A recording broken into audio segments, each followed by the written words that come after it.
वजीर आजम इमरान खान।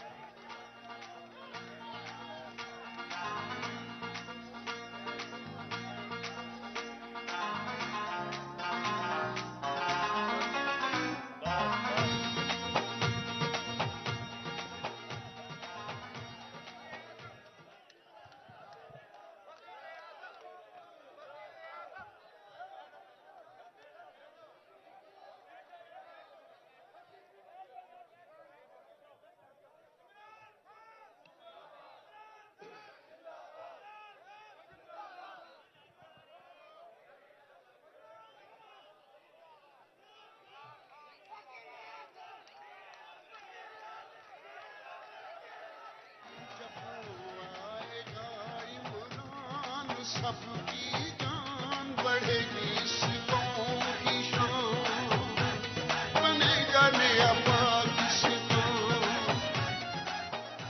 जब वो आएगा।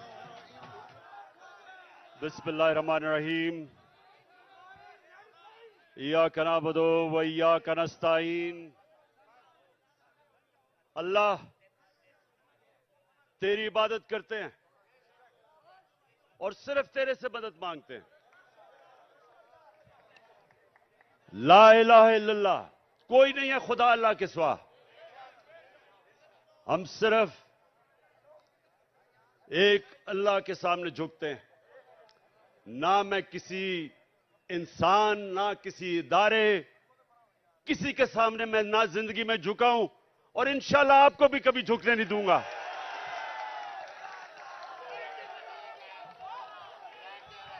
अच्छा, अब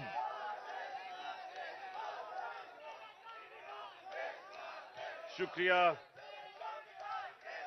अच्छा सुने आप, मैंने आज आप सबको यहां इसलिए दावत दी कि जिस जज्बे और जुनून से, जिस तरह आपने जेल भरो तहरीक में शिरकत की, मेरी 26 साल की इस सियासी जद्दोजहद में जो मैंने आपका जज्बा, आपका जुनून और आपका ईमान जो मैंने वो देखा, तो मैंने अल्लाह का शुक्र अदा किया कि मैं अपने सामने एक हजूम को कौम बनते देख रहा हूं।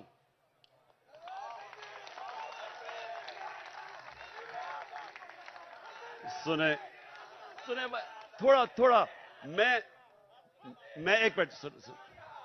मैंने आपको यहां मेरी हौसला अफजाई के लिए नहीं बुलाया, मैंने तो आपका शुक्रिया अदा करना था। सुने जरा मेरी बात, सुने एक मिनट, सुने जरा। मैंने आपसे बड़ी अहम बात करनी है कि देखें, ये याद रखें कि जिधर पाकिस्तान को ये चोर और डाकू जिधर ये ले गए हैं, इसका सिर्फ एक कौम मुकाबला कर सकती है। इस वक्त का एक हजूम नहीं मुकाबला कर सकता। जब एक कौम फैसला कर लेती है कि जो भी हमारे सामने आए, जो रुकावट आए, हम दूर कर देंगे, उस कौम के सामने कोई खड़ा नहीं हो सकता। ये याद रखें कि हमारी जो कौम है, ये एक खास नारे पे बनी थी कि पाकिस्तान का मतलब क्या, और सारी कौम, सारे सूबों को पैगाम क्या था कि मेरा तेरा रिश्ता क्या। और ये नारा जो है, ये अल्लाह से जो वादा है, ये आजादी का नारा है। जब आप अल्लाह के सामने दावा करते हैं कि ऐ मौला, तेरे अलावा किसी के सामने मैं नहीं झुकूंगा, तो यह आपकी आजादी का दावा है। एक कौम जो गुलाम होती है वो कोई बड़े काम नहीं कर सकती, सिर्फ आजाद कौम ऊपर जा सकती है। जो मेरे नबी सल्लल्लाहु अलैहि वसल्लम ने मदीना की रियासत बना के साबित किया कि उन लोगों जिनकी कोई हैसियत नहीं थी, दुनिया की इमामत की उन्होंने। 2 सुपर पावर्स उनके सामने घुटने टेक गई, क्योंकि वो ला इलाहा इल्लल्लाह का मतलब समझ गए थे, उनके दिलों में चला गया था, वो आजाद हो गए थे। ये है हमारी जंग इस वक्त, आजादी की जंग, हकीकी आजादी की जंग। अच्छा, या रसूल अल्लाह, सुने आप मेरी बात, या अली सुने। मुझे आपके जज्बे और जुनून का एहसास है, एहसास है माशाअल्लाह। लेकिन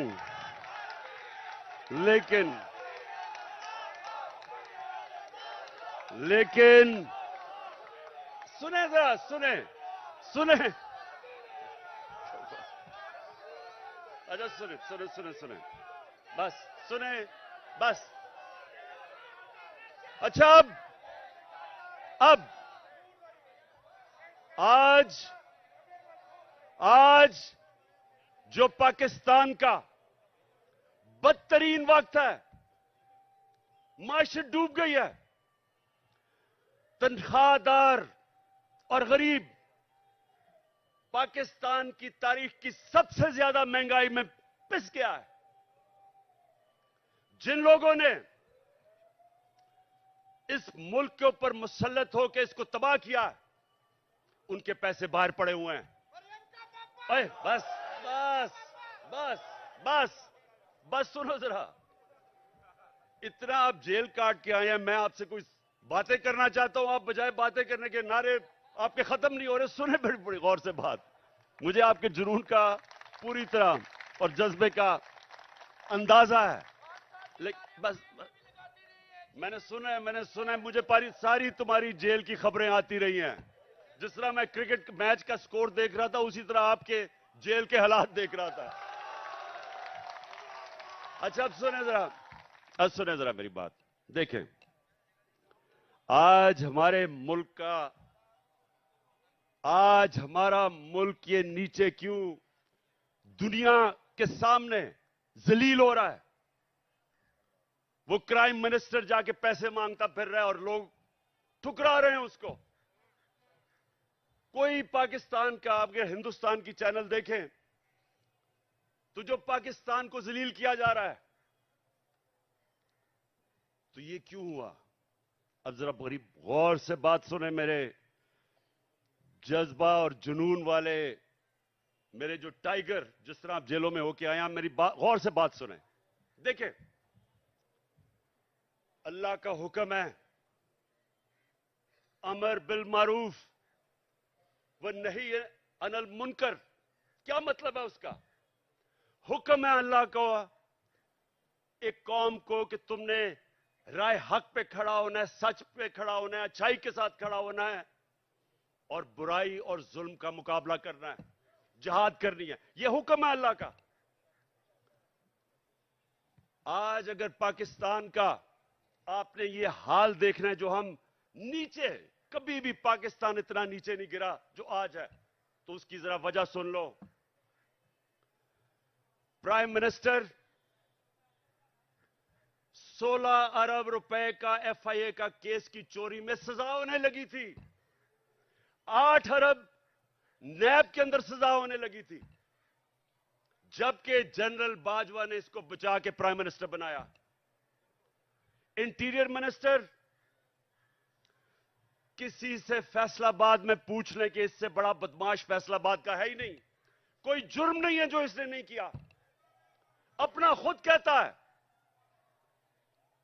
इनका अपना वजीर वो कहता है कि इसने 18 कत्ल किए हैं, लोग कहते हैं इससे बहुत ज्यादा कत्ल किए हैं इसने। जमीनों पे कब्जे, कातिल, वो बैठ गया इंटीरियर मिनिस्टर। आसिफ जरदारी जो पीछे से बैठ के ये सारा खेल खेल रहा है, वो दुनिया में माना हुआ चोर है। सिंध में जाके पूछें कि लोगों के ऊपर वो क्या जुल्म करता है। मुखालफिन को कत्ल, मुर्तजा भुट्टो कि उसकी फैमिली कहती है इसने मुर्तजा को कत्ल करवाया। चोर, कातिल, अरबों रुपए की चोरी का केस में पकड़ा जाने लगा था, जनरल बाजवा ने बचाया इसको। और उधर लंदन में बैठा हुआ भगौड़ा जो मुल्क को वहां बैठ के कंट्रोल कर रहा, सजा याफ्ता, अरबों रुपए के घर में बैठा हुआ लंदन में जो यहां से चोरी करके पैसा लेके गया है, वो मुल्क को वहां से बैठ के फैसले कर रहा है कि आर्मी चीफ कौन बनेगा। मुझे यह बताएं कि जब मुल्क के सरबरा ऊपर फैसला करने वाले मुल्क के बड़े बड़े मुजरिम बैठ जाएंगे तो क्या मुल्क का दिवालिया नहीं निकलना? कौन सा मुल्क दुनिया में मुझे एक मुल्क बताएं जो कि ऊपर जा रहा हो और जिधर इस तरह के चोर बैठे हो। और अल्लाह का हुक्म है हमें कि हमने तो इन लोगों के खिलाफ जहाद लड़नी थी। जब इंसान भेड़ बकरियां बन जाते हैं, जब वो राय हक पे नहीं खड़े होते, जब वो जुल्म का मुकाबला नहीं करते, तो अल्लाह उनको भेड़ बकरियों की तरह रखता है, उनकी कोई हैसियत नहीं होती। जिस कौम में जुल्म का मुकाबला करने की सकत नहीं होती, दिलेरी नहीं होती, वो कौम गुलाम बन जाती है। मैं बार बार इस्लाम के सबसे बड़ा जो सानिया हुआ था करबला का, मैं बार बार बताता हूं कि कूफा के लोगों को पता था कि हजरत इमाम हुसैन राय हक पे खड़े थे, उनको पता था। लेकिन यजीद के जुल्म के खौफ की वजह से उन्होंने इस्लाम की तारीख का सबसे बड़ा जुल्म होने दिया।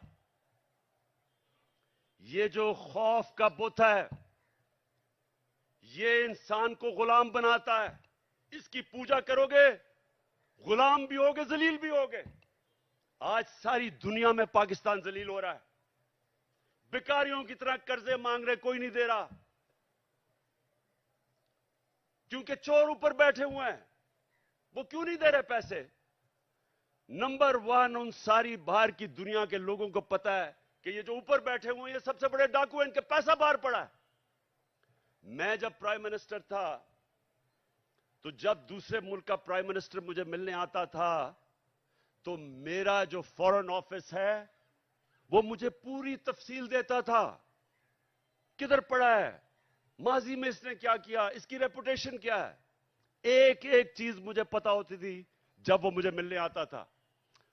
तो क्या ख्याल है जो आप ये आसिफ जरदारी या ये जो शहबाज शरीफ बाहर जाता है, एक एक चीज बाहर की दुनिया को पता होता है कि इनके कितने पैसे बाहर पड़े हैं। ये दो खानदान अगर आधा भी अपना पैसा पाकिस्तान में ले आए तो यहां आपको कोई IMF या किसी से कर्जे लेने की जरूरत ना पड़े। अपना पैसा चोरी करके मुल्क से बाहर और लोगों से भीख मांग रहे हैं कि पाकिस्तान को डॉलर दो। अपने पैसे डॉलरों में बाहर रखे हुए हैं। 100 रुपया जब से ये आए हैं, 100 रुपया गिरा है डॉलर के मुकाबले में, तो कौम तो 100 रुपए से ज्यादा गरीब हो गई है। कौम की तो खरीदार और कम हो गई है, और ये डॉलरों में पैसे रखने वाले, इनका तो 100 रुपये और ऊपर चला गया। इनका मकसद कभी पाकिस्तान नहीं था, नहीं तो इनका जीना मरना मुल्क में होता। ECL पे चले जाएं तो इनकी टांगें कांपनी शुरू हो जाती हैं, खौफजदा हो जाते हैं कि हम बाहर नहीं जा सकते। मैं ये कहता हूं, मुझे डाले ECL पे, मैं तो जाना ही नहीं चाहता बाहर।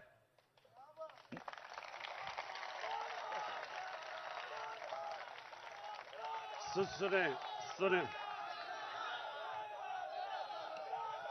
सुने, जब एक मुल्क के ऊपर जराइम पेशा लोग बैठ जाएं और एक मुल्क का आर्मी चीफ साजिश करके उनको ऊपर बिठा दे और फिर कौम को डराए कि अगर आप कुछ करेंगे तो जेलों में डाल देंगे, आपके ऊपर केसेस कर देंगे, खौफ दिलवा के इन चोरों की गुलामी करवाए और कौम चुप करके ये गुलामी तस्लीम कर ले।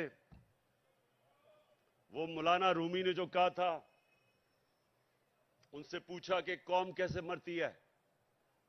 मौलाना रूमी से पूछा कि इंसान तो हमें पता कैसे मरता है, कौम कैसे मरती है।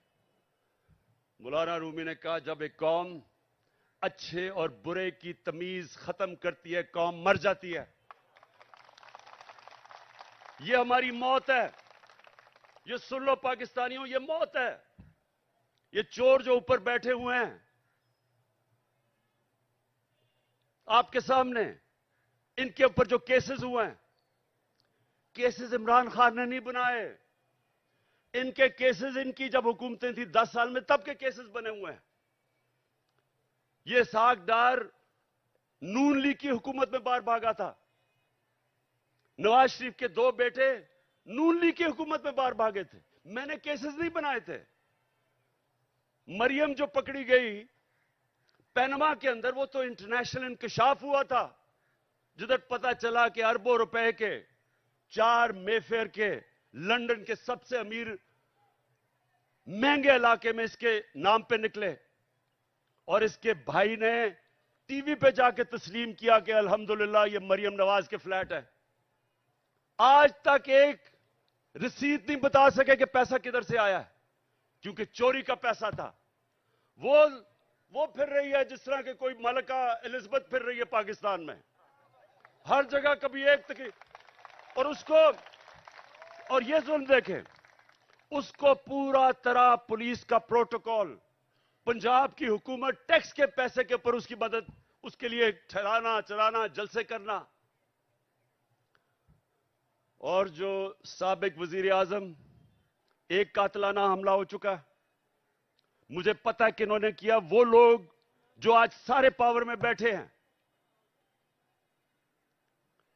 राना सनाउल्लाह, शहबाज शरीफ और ये जो डर्टी हैरी जिसको मैं कहता हूं, अपनी एजेंसी का आदमी मुझे कत्ल कर रहा है।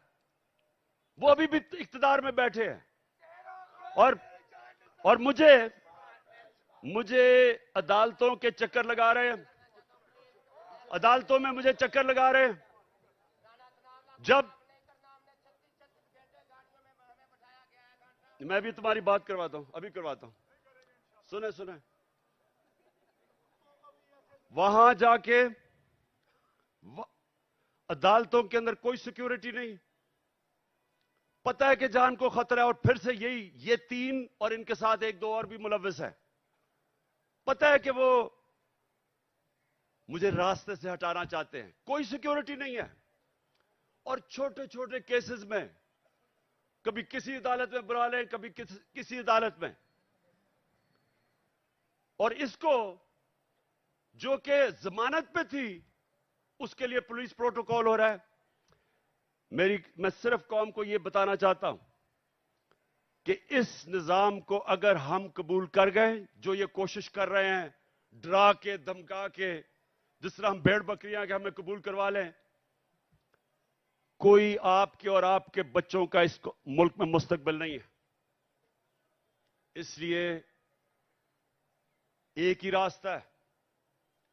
हमारी कौम, मैं अपनी सारी कौम को आज कहता हूं कि ये जो जेल भरो तहरीक, ये सिर्फ लोगों के खौफ दूर करने थे कि हमें कोई जेलों से फिक्र नहीं। और मुझे पता है, वो बिल्कुल नौजवान ठीक कह रहा है कि जानवरों की तरह इन्होंने हमारे लोगों को रखा।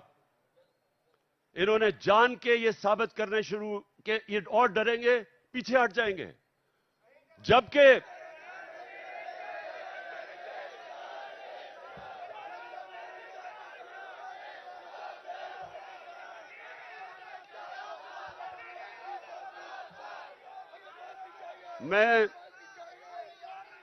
मैं देख रहा था कि हर शहर में ज्यादा लोग निकलना शुरू हो गए जेलों के लिए। यानी जैसे जैसे तहरीक बढ़ रही थी और ज्यादा लोग जेलों के लिए तैयार हो गए। और मैं एक दिन मैं देख रहा था कि किस तरफ जा रहा है। मैंने कॉल देनी थी सारे पाकिस्तान को कि एक दिन सारा पाकिस्तान निकले और जेलों में जाए ताकि इनकी सारी खत्म कर दो।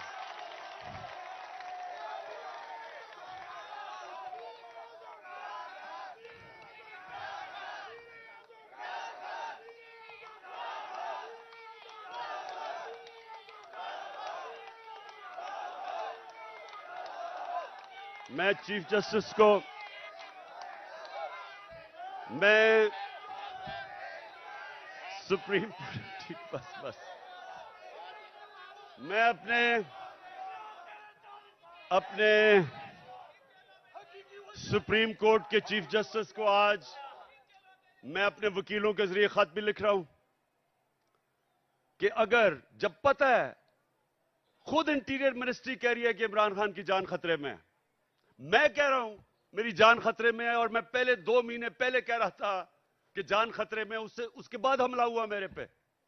मैंने पहले पेशन गोई कर दी थी क्या करना है इन्होंने। मैं फिर कह रहा हूं और मैं चीफ जस्टिस साहब को मैंने कहा वकील आज खत लिखें कि मजाहिया केसेस के ऊपर बुलाया जा रहा है। इलेक्शन के कमीशन के सामने मुजाहरा होता है, मैं घर बैठा हूं और मेरे ऊपर दहशतगर्दी का केस। तोशाखाना का केस, मैं तो कहता हूं आज कि जब भी तोशाखाना का केस मेरा सुना जाए, पब्लिक हियरिंग हो, टीवी के ऊपर सारी कौम को पता चले कि वो केस क्या है। कौम को पता चले कि क्या मजाक हो रहा है इस मुल्क से, कि जिन्होंने डाका मारा तोशाखाना के ऊपर जरदारी और नवाज शरीफ ने, उनके केसेस खत्म कर दिए हैं। और जिसने, और इंशाल्लाह ओपन हियरिंग हो, सारी कौम के सामने पता चले तोशाखाना केस क्या है। मैं चैलेंज करता हूं कि सारों के केसेस देखें और अगर किसी ने कोई भी गैर कानूनी चीज तोशाखाना में नहीं की, उसका नाम इमरान खान निकलेगा।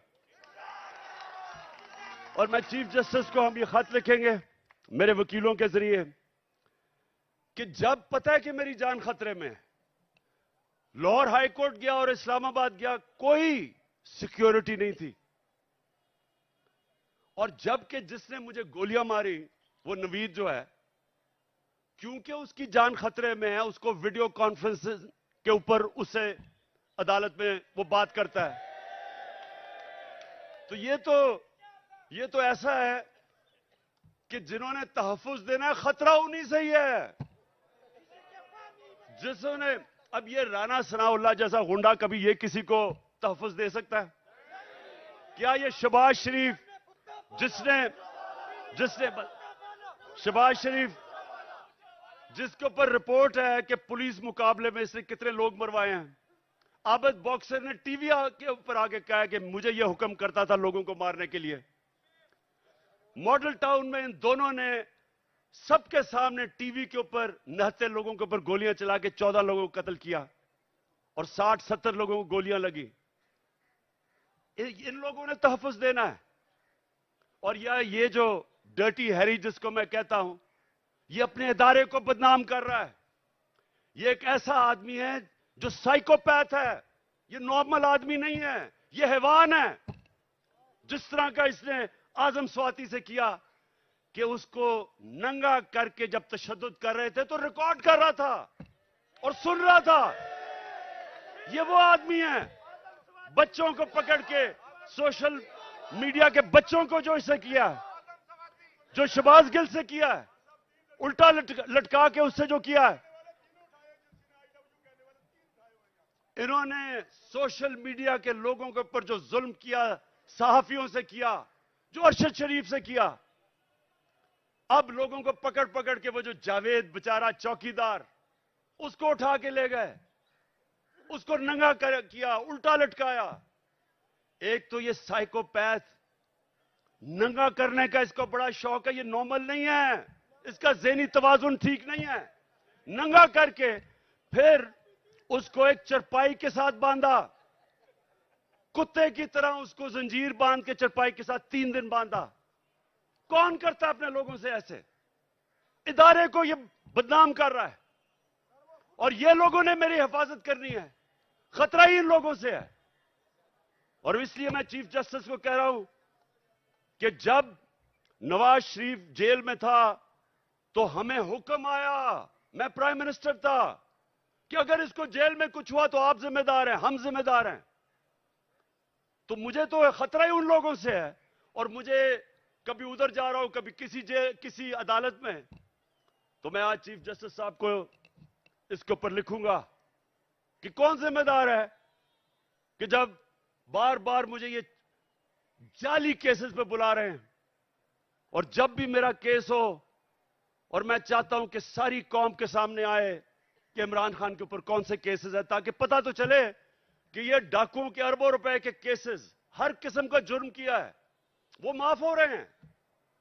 और 74 केसेस मेरे ऊपर बना चुके हैं अब तक, और मेरे लोगों के ऊपर, हर के ऊपर, आजम स्वाति के ऊपर 30 केस, शबाज गिल, एक केस खत्म होता दूसरा केस। क्या जुर्म है इनका? क्या ये आजम स्वाति का जुर्म था कि उसने कहा कि NRO 2 जनरल बाजवा ने दिया? इस पे किसी को कोई शक है? किसी को शक है? तो सच बोलने के ऊपर तशद्दुद, 34 केसेस, कभी किधर जा रहा है, कभी सिंध जा रहा है, कभी बलूचिस्तान जा रहा है। क्या ये पाकिस्तान का आज इंसाफ का निजाम है?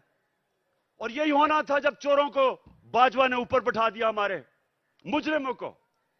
तो मैं अपनी आज सारी कौम को कह रहा हूं, जो आगे जब तक मेरी कौम इस जुल्म का मुकाबला नहीं करेगी, आगे आपके और आपके बच्चों का मुस्तकबिल अंधेरे में है। मैं जब शुरू में 11 महीने पहले कह रहा था, जब चोर ऊपर आए, मैंने पहले दिन से कहा कि मैं कभी इनको तस्लीम नहीं करूंगा। मैंने तब कहा था, मैं आज भी कह रहा हूं कि अगर मेरी कौम इनके खिलाफ ना खड़ी हुई, अगर हमने इनके सामने ना खड़े हुए, कोई मुस्तकबिल नहीं है इस मुल्क का। 8 लाख सबसे पढ़े लिखे लोग, प्रोफेशनल्स, पिछले चंद महीने में मुल्क छोड़ के चले गए हैं। कौम मुल्क से मायूस हो गए हैं, उम्मीद खत्म हो गई है। और क्यों ना हो, किसी मुल्क के ऊपर इन मुजरिमों को बिठा दो। मैं चैलेंज करता हूं, इन मुजरिमों को कल बरतानिया के ऊपर बिठा दो, उसका दिवालिया निकाल देंगे।